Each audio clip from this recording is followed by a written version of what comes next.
Good morning. Welcome back to the Gruber Motor Company podcast. I'm Pete Gruber and my co-host Esperanza Valladares. Hello. Today's topic is going to be covering some Tesla news. One of the things we did last week was we initiated a Tesla Roadster census. And there were a lot of questions surrounding this, and we're getting excellent responses to this query regarding how many Roadsters are left. No one really knows. In order to do planning, forecasting for raw material requirements, making labor resource projections, these are all vital adjustments to continue a 3.0 project. We need feedback from the remaining owners that are still out there. Quite a few Roadsters have changed hands, and some have been totaled. Some are no longer on the planet, and some were turned into parts cars. So it's important to figure out how many are left to project what kind of raw materials will be necessary to continue to feed the 3.0 project, which Tesla is doing an excellent job of recreating. This list is being assembled in first-in, first-out format. So essentially the people that get in early are the ones that will be the first in line to receive their battery pack. The other hierarchy is based on need. The first priority was the customers that had prepaid for their battery packs but never received one. Then there were extended warranty customers, and then we had the brick Roadsters, or the ones that were idled. And we weren't sure whether this program was going to continue as we got into the elective customers, the ones that are changing their batteries just because they're getting old. And we're all grateful that Tesla is continuing the program and now beginning to offer these packs to customers that are changing their packs on an elective basis. There were a lot of questions regarding why we're doing this. We're simply helping Tesla. The list that we're creating will be merged with the Tesla list, and if you had a place in line before, that place in line will remain with Tesla, and our list will simply be merged with theirs. There was a lot of concern about whether Europe would be getting these 3.0 packs, and we have good news. We're hearing all this through customers at this point. A Norwegian customer, we can bring that up on the screen, was offered a 3.0 battery pack near the Oslo Service Center. Earlier in the week, we heard that a Belgian customer has been offered a 3.0 battery pack, and we currently have a Roadster sitting at the Munich Service Center. The offer for a pack has not yet been scheduled, but we believe that that will also be resolved. Here in town, we've got a Roadster leaving tomorrow. Yes, tomorrow at 9 a.m. Well, the appointment's at 9 a.m., so I'll be leaving a little bit earlier than that. And this Roadster's been here how long, SB? 3 years, I believe. Oh my God, okay. Yes, 3 years. It's a lightning green Roadster that came in hard bricked, and it was not recoverable. And Tesla finally reached out to the customer and offered him a replacement battery pack. Yes, so he's super excited right now. So that is great news that the Roadsters are going to be able to be driven on the road again, especially Finally, some of the yes. idle ones, yes. We're also working with Tesla, and have been for years now, on attempting to get them to consider that Tesla intellectual property is really obsolete at this point. If they were to release schematics and drawings and test points and even firmware, that there would be little risk that competitors would seize that and somehow gain any kind of advantage. So it has not been formally released yet, although earlier in the year Tesla released the owner's manuals for the Roadster. But brace yourself, we think that they're going to start releasing quite a bit more information here soon. And I'm proud to say that we are the ones that helped foster that release. On another bit of news, Tesla may have finally created the $25,000 car. This is according to Bloomberg and Tesmania. Can we get that up on the screen? So these are rumors at this point. And earlier this year, the Tesla VP in China at Shanghai Gigafactory, Tom Zhu, confirmed that the new model would be designed and built at the Giga Shanghai facility, which gives these rumors more weight than they would have otherwise. Zhu also confirmed that the Chinese-built Tesla would be sold worldwide. He also added, and I quote, "Tesla prices will keep getting lower and lower. It can be understood that as long as we optimize the supply chain and improve efficiency, we will transfer that cost reduction to the consumers, and the principle remains the same."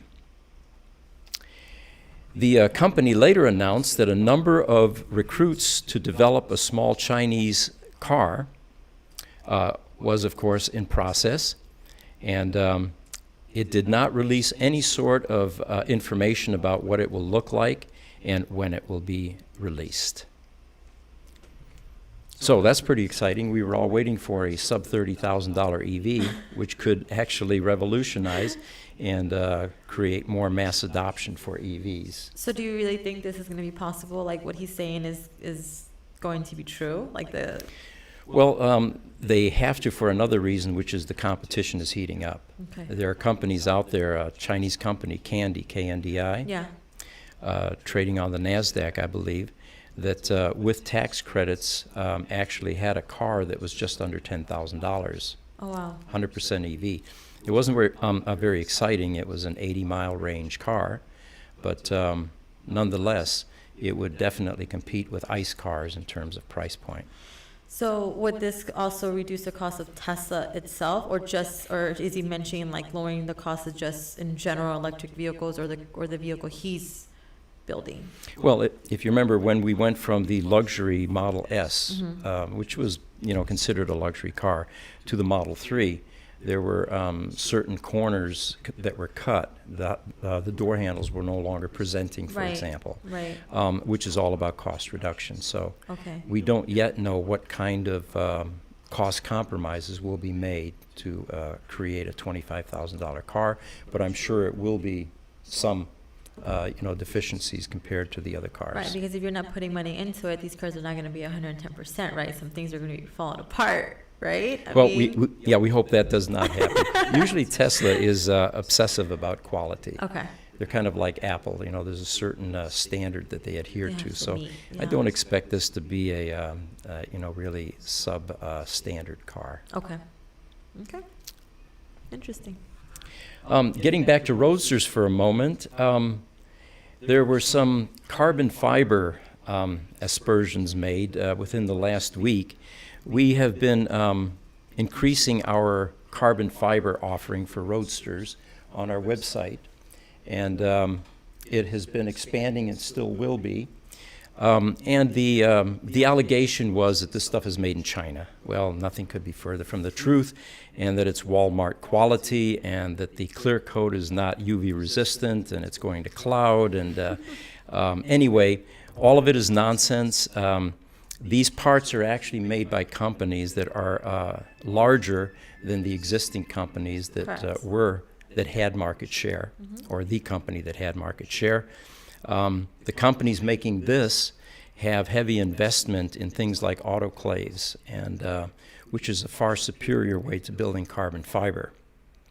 The other thing that is significant about these products now, look at the price points.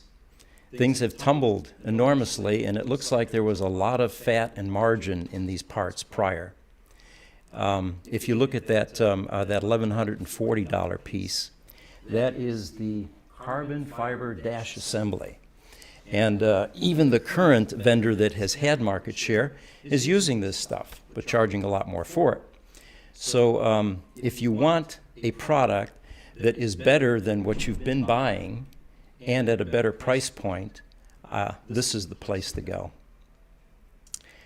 We have a steering wheel coming in within the next few weeks for one of our cars, and it will also have some carbon fiber accents on it. Once we It'll get look really that in, nice. we'll take a lot of pictures of that and show the quality and the type of work that these vendors can do. All of these parts, by the way, are made by vendors in the United States. Yes. Nothing is imported from China. Or overseas or anything like that. Right. The fundamental reason is China doesn't build small quantity stuff. No Right, one's going to no. buy a lot of this stuff. No. Nobody's going to invest, in China at least, the time to create molds, and unless it's high volume production. Exactly. And considering that roadsters are what, minimum of what, 25 out there or 2,000? I mean, 2,000 left, we think. we yes. think, you Although know, once the, and once the census once the is done, census we'll is have a much complete, better yeah. handle on what's but left. I mean, even with China, I mean, they consider what, some of the smallest stuff they consider like a 5,000 minimum quantity, right? I mean, there's certain items that they're like, I want 5,000 for it, and it's ridiculous. We just ran into that with the little adapter for the other platforms, the SX3Y. It's the J1772 to Trident connector adapter. Yes. And no one was going to sell us anything unless we ordered 100,000 of those at the price points that we wanted. Yeah, and that was ridiculous. That is ridiculous. So we've been visiting the Fashion Square Mall here in Arizona, and some interesting developments are taking place there. We have a lot of EV vendors there, and I think we showed in our video or our last podcast some of those vendors. The companies that are there now, Lucid just had a ribbon cutting ceremony Friday last week. They have their Lucid Air vehicle in the showroom, and as you walk through the mall, you'll see the Volvo version of Polestar and Electromechanica, which makes the Solo EV. Of course, the thing that's interesting about that is the EV manufacturers now have realized that the Tesla program to take product directly to malls where people are is a successful one, and they're following suit. One of the things that I like about Electromechanica is that they have a retro vehicle. We get a lot of requests, at least once every week or two, from customers that want to electrify their 72 Mustang or their 68 Dodge Charger. They want to put a Tesla drivetrain into these vehicles. And we usually turn them away because, one, we're not geared for that, and it's an Right. enormous expense, a lot of fabrication. You fundamentally have to ask that customer, give us your checkbook, and we'll see you in 2 years. So we've all been waiting for companies to emerge that have a off-the-shelf package that you can retrofit into these older cars, and there are a few that are beginning to do that. But what's interesting about Electromechanica, not only are they touting their three-wheeler Solo EV at around $18,000, but they also have dived into this retro vehicle business. And if we can bring the picture up, there we go. This is a 1950s Porsche interior. These are all electronic gauges that are made to look retro. If you look, even that little AM radio looks like a retro push-button radio. Let's take a look at the exterior. If we go up just a little bit there. There we go. And there is the drop-top Porsche 356 look-alike. A car like this in the ICE version today would set you back about $500,000. Oh, wow. Electromechanica has actually electrified this vehicle, or this type of vehicle, and for $150,000 down payment, you can be the owner of this once they are released.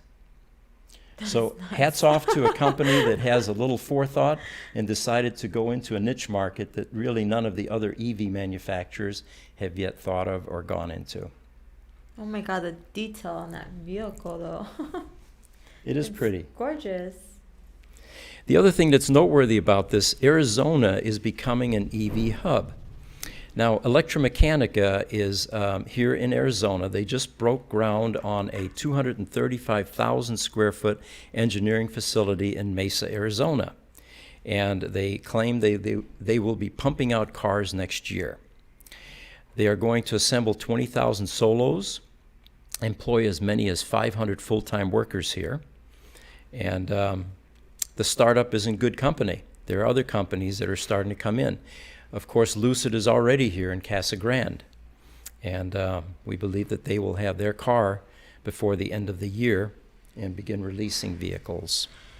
Do you think it's a good idea to have electric vehicles in this hot weather? Like, doesn't the heat interfere with these electric vehicles? This is actually a great place to test the vehicles, so they can do their Really? beta testing here. Yeah. Okay. This is a pretty hostile environment in the middle of August, you know. Oh, yeah. Okay. Huh. Interesting. GMC, Gruber Motor Company warranties. There's a lot of misinformation floating recently in the community, being fed by an individual that really thrives on FUD. And the first allegation that I wanted to address was that we don't honor our warranties. And first it was we didn't honor one warranty, and now it's 4 warranties, and it keeps on growing. We have never not honored any warranty. Correct. That's the quickest way to lose business. The warranty statement, yeah, there we go. We've got that up here. Every car that comes through here for a variety of repairs, from PEM to battery, gets a warranty statement like this. It is a 1-year warranty, and it is transferable. So if you sell your car, Right. the new owner ends up with the warranty. Regarding warranty, not only have we never denied warranty, in fact, we've even goodwilled if there's any doubt. Right. It's just good business. We have here an example of a competitor denying warranty. Let's bring that up on the screen.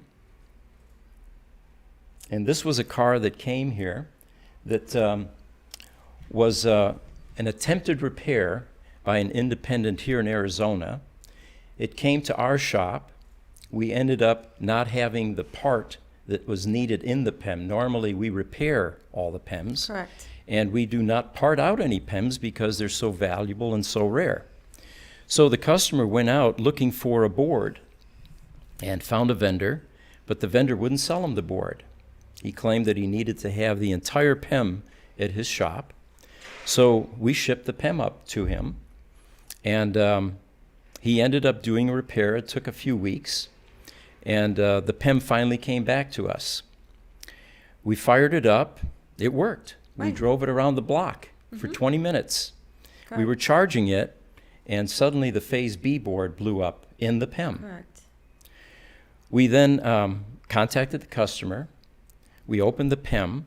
We found that a phase board bolt was left so loose there was no torque.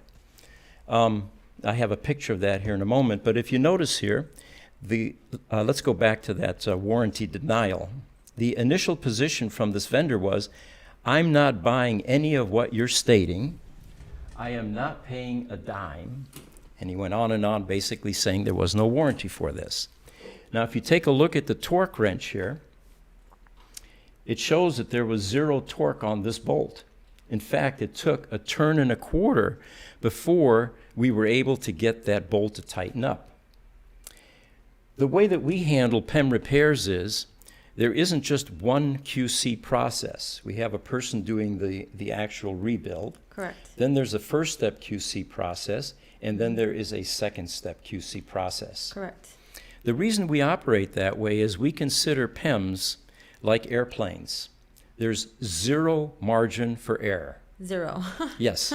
0. And so anyway, that's the story on our warranty. The latest FUD that is attempting to be floated is about us stealing a dying sheet out of a Roadster that was here, the same Roadster, by the way, Yes. which we never opened the battery on. Yeah, we didn't have a reason to. Right. There's no reason. And the ultimate insanity here in this preposterous claim is that this is a dying brick in a sheet. Well, we fix those all day long. Yeah. We don't need sheets. That's something we uncovered 2 years ago, as we're now able to repair sheets. We don't Correct. need them, even though we have plenty of extras.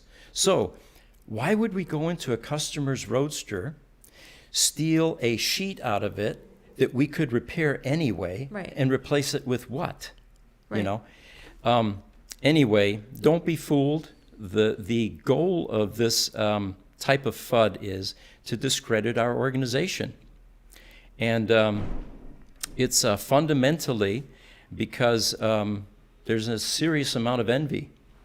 We do virtually everything better. We've been around longer.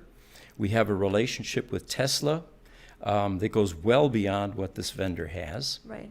And we have electronics capabilities that are well beyond what this vendor will ever have. Right. So, lighten up, get your envy under control. We're here to stay, and all of this FUD will eventually backfire. Yeah, I would hope so. Yes, and then just please come and visit, guys. If you guys have any questions or want to see what we do and how we do things, I mean, our facility is open. It's open doors. You guys can come in whenever you guys like and see what we do and how we work and what we do to these vehicles. How often do we give tours, SB? I mean, within a week, we probably 10 to 15, sometimes even 20 tours within a week, just because sometimes they just pop up, sometimes customers call in, or I mean visitors are just driving by and they're from out of town and they're just like, hey, I know it's last minute, but I just want a tour, and we provide those tours for them. We have nothing to hide. We explain everything to them, and like I said, we're an open book. There's nothing to hide. Absolutely not. Our shop is actually visited by even Tesla people because it's reminiscent of the early days of Tesla. Correct. Roadsters are everywhere. Right. There's R&D taking place. We have advanced skills that go Right. well beyond doing low-tech auto, brakes, tires, and paint and body, Right. and, you know. And we have become the premier Roadster repair organization. Correct. Are there any questions so far? We've been going on quite a bit here. We have two. I'm sure Okay, let's start entertaining some questions then. So this is from John Kramer. Does Gruber plan to offer services for other brands of EVs or to just specialize in Tesla? When we started, we used to repair other EVs because pickings were slim. And in order to be viable in a business, you have to have a revenue stream. We used to repair Chevy Volts, we had Priuses, we had a smart car, EV smart car. And what we found is that there is so much Roadster business and Tesla Model S business now for us, Right. that we've decided to stay focused on that. We're in process now of building out an expansion building, which will triple the size of our company. And once we have that fully functional, we may get back into looking at other EVs. There's some exciting EVs on the horizon that are going to need service. Absolutely. So yes, the answer to that is right now we're strictly focused on Tesla. We will eventually branch out into the other EVs again. That would be exciting. We can definitely fit them in the other building. Lots of room, yes. Any more questions, guys?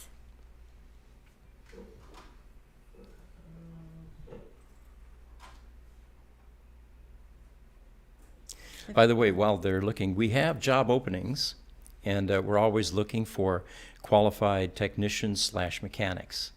So if anyone is interested, it would be based here in Phoenix at this point in time, and we're always adding talented people.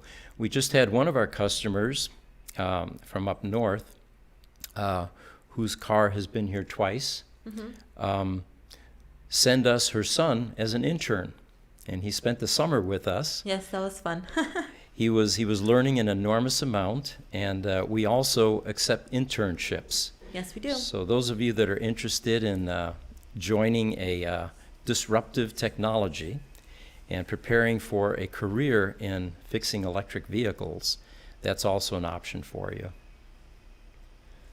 So it looks like no more questions, guys. Do you want to go ahead and wrap this up and cut it short today? Yeah, we could do that. Okay. All right. Well, again, thank you for joining our podcast. We'll be doing these every Tuesday morning. If you missed the podcast and you'd like to capture it, it will be posted on our YouTube channel. Correct. And so, thank you, and we'll see you next week. Bye.